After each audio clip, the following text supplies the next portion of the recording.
Bonne et heureuse année 2026 à tous les disciples élus de Dieu. Nous sommes au début d'une nouvelle saison. En ce qui concerne les élus de Dieu, nous avons la responsabilité d'accomplir le but pour lequel Dieu nous a choisis. Les élus de Dieu sont des gens avec qui Dieu passe pour impacter, pour guérir, pour opérer dans la vie de son peuple.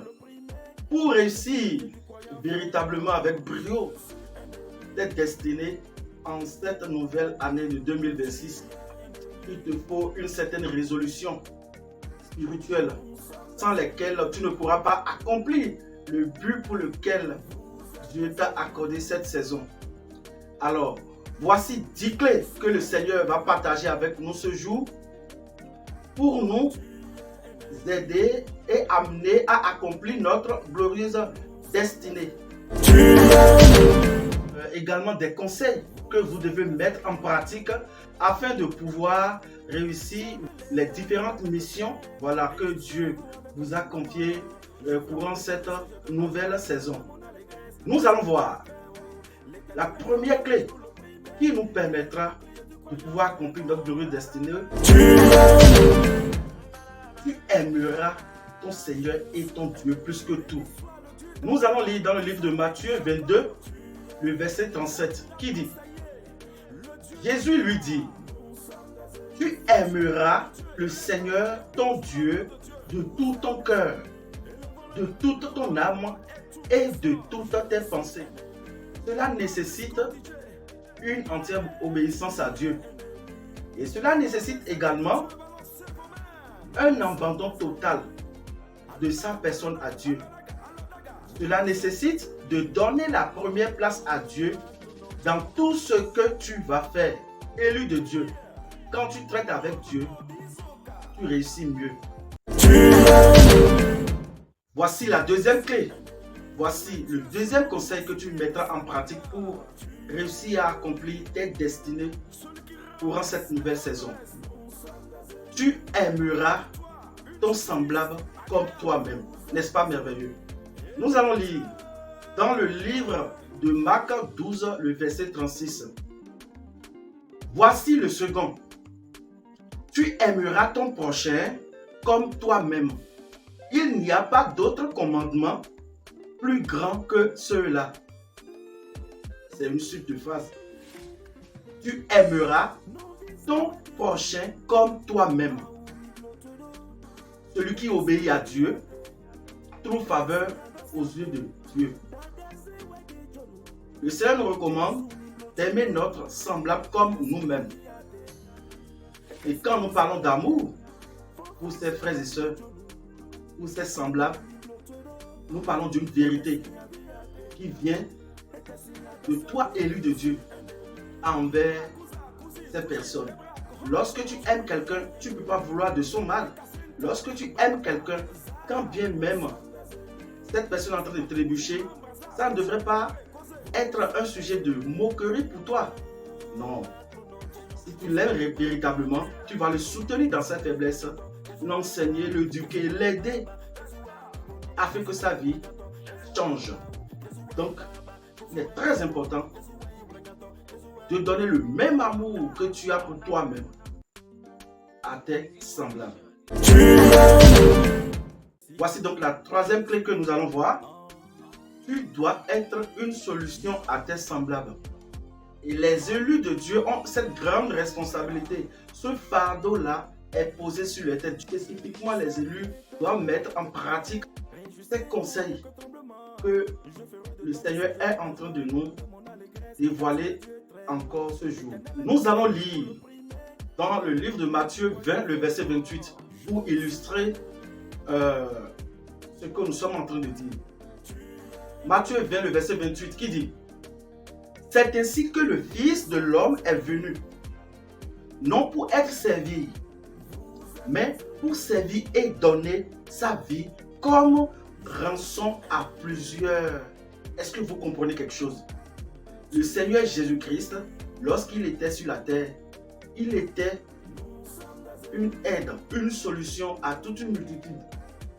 Il était une solution aux affligés, une solution aux malades, une solution aux personnes indigentes, une solution pour son royaume, une solution pour la société. Parce que Jésus-Christ de Nazareth est un élu de Dieu. Et c'est Dieu même qui s'est fait chair pour venir accomplir cette glorieuse destinée. Il est venu pour servir dans sa divinité, dans sa grandeur. Il s'est humilié pour servir les autres. Ce qui voudra dire que c'est un bon exemple que nous devons suivre en tant que fils de Dieu. Notre destinée est de servir nos semblables, est de servir nos frères et sœurs. Donc, élu de Dieu. La troisième clé que le Seigneur te donne ce soir est de te laisser, de te disposer au service des autres. Ce qui voudra dire que tu seras une solution à tes semblables. C'est pour dire que lorsque un frère a besoin de toi, un frère en difficulté, puis il est venu te poser le problème et que tu as une capacité de pouvoir l'aider, lui trouver la solution, pour le faire pour la gloire de Dieu. Tu n'as pas à regarder ses faiblesses, tu n'as pas à regarder ses petits soucis, peut-être vis-à-vis de toi, pour lui bloquer, lui fermer la porte. Non. Les élus de Dieu ont cette responsabilité de servir leurs semblables, de servir l'humanité. Parce que c'est la raison pour laquelle Dieu t'a choisi. Donc, un élu de Dieu est au service de Dieu. Et Dieu passe par lui pour régler beaucoup de choses dans le domaine spirituel comme dans le domaine physique. Voici donc la quatrième clé, le quatrième conseil que Dieu nous donne en tant qu'élu de Dieu, que nous devons pratiquer pour accomplir nos glorieuses destinées pour cette nouvelle saison. Voici. Tu dois honorer ton père et ta mère afin que tes jours soient heureux sur la terre. Car Dieu a dit, honore ton père et ta mère. Et celui qui maudira son père ou sa mère sera puni de mort. Quelles que soient peut-être les faiblesses de tes parents, tu n'as pas à les en vouloir. Et tu n'as pas à les maudire. Et tu n'as pas à leur manquer de respect. Parce que un enfant qui manque de respect à ses familles, qui manque de respect à ses parents, cet enfant-là est sous la malédiction. C'est pourquoi Dieu dit d'honorer son père et sa mère afin que tes jours soient heureux sur cette terre. Et Dieu dit que cet enfant sera puni de mort. Ce qui voudra dire quoi? Quelle que soit la nature de tes parents, soit leur faiblesse, toi enfant, tu dois les honorer. Parce que Dieu les a utilisés pour que toi tu sois là. Et tu n'as pas d'ordre à les donner. Et tu n'as pas de loi à les imposer. Dieu te demande de les honorer. C'est-à-dire les respecter, les bénir, les rendre heureux. Nous évoluons toujours dans notre enseignement pour voir maintenant la cinquième clé, élue de Dieu, c'est de pratiquer la charité.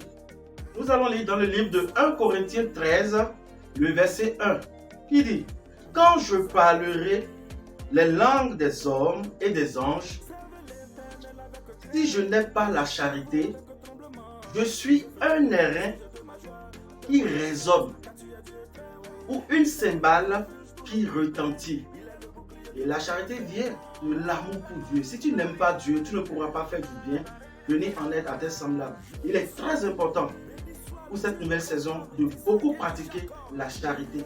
Faire du bien à tes semblables. Les soutenir, les bénir, les aider dans leurs problèmes. Donner, offrir aux indigents, aux pauvres, aux veuves, soit régler un problème à son semblable. Et aussi, tu dois faire beaucoup d'aumône, faire de l'aumône, donner, soutenir avec son argent, avec ses biens. C'est très important. Dieu dit que si tu ne pratiques pas la charité, tu es comme une cymbale qui retentit.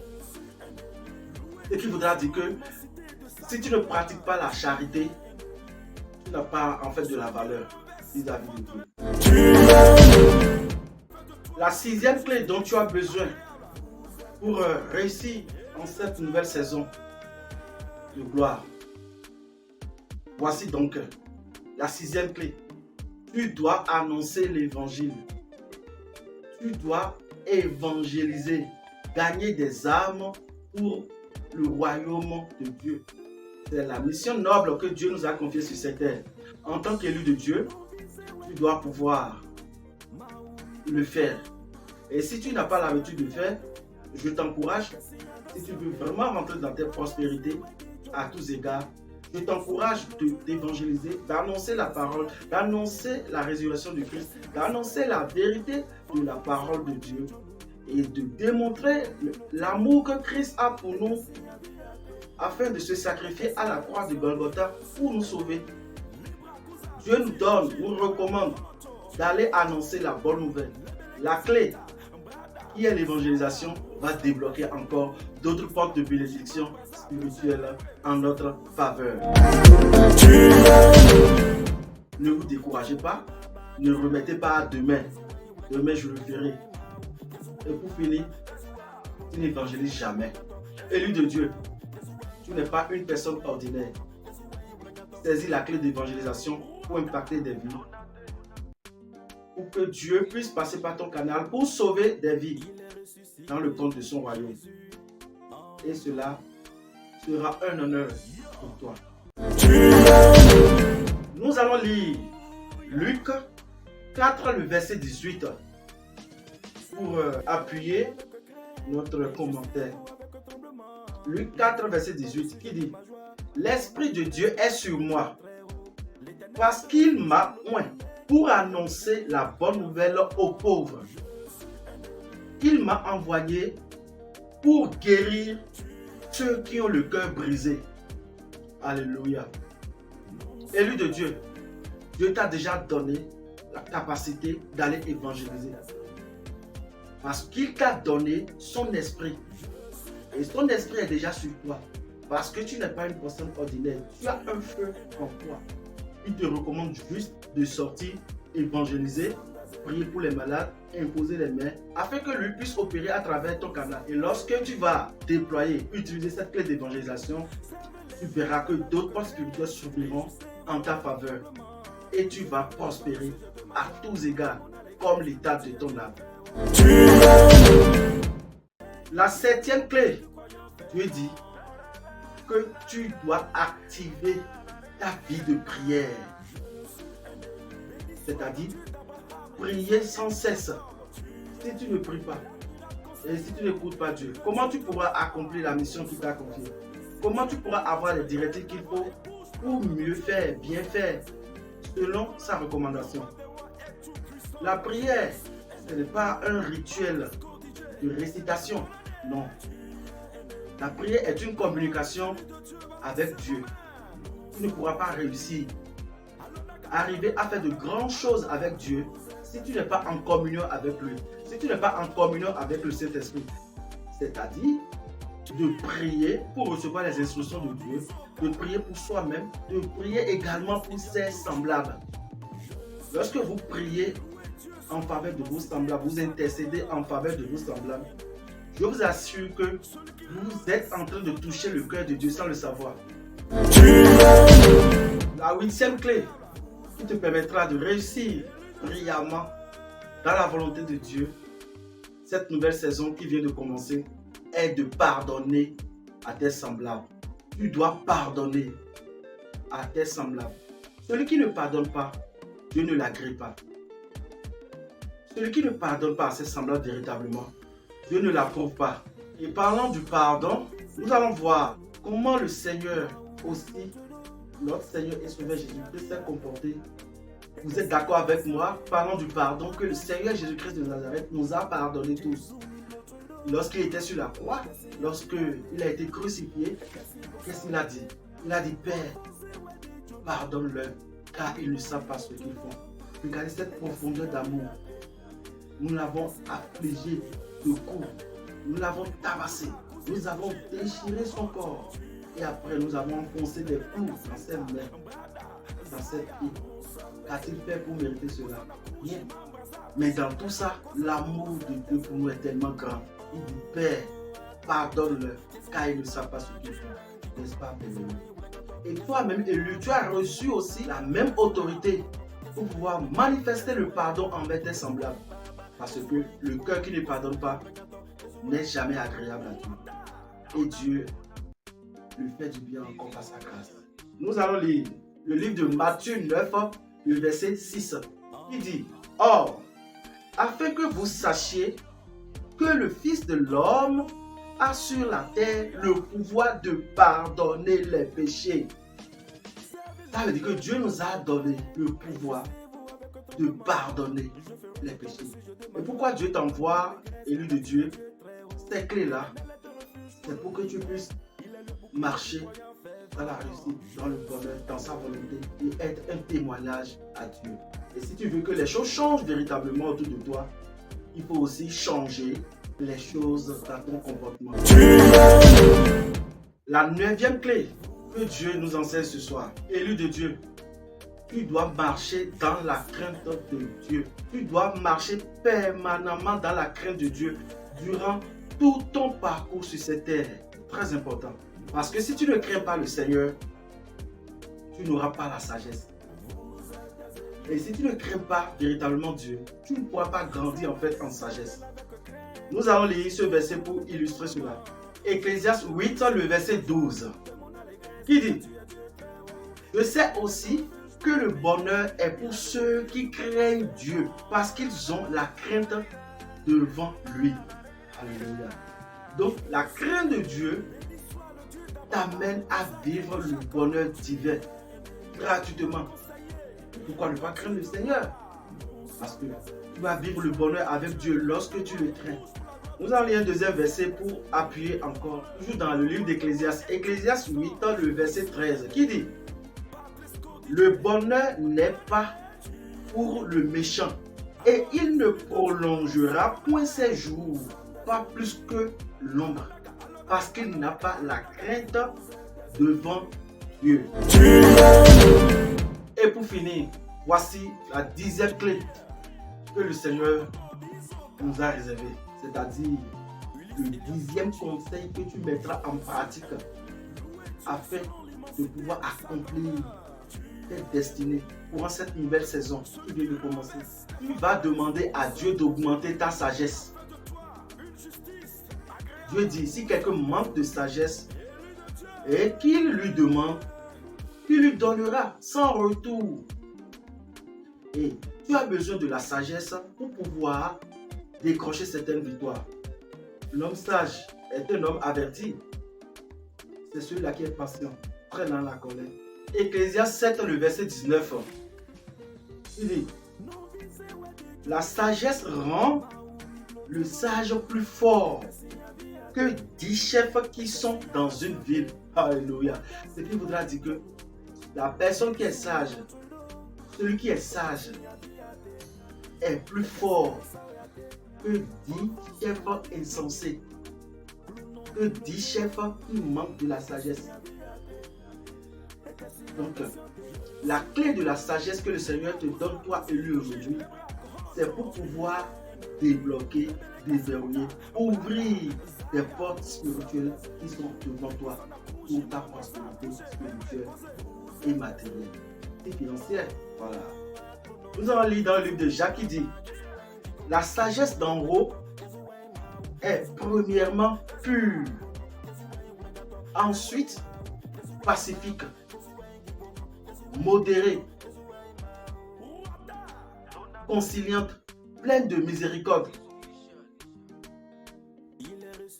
et de bons fruits, exempte de la duplicité et de l'hypocrisie.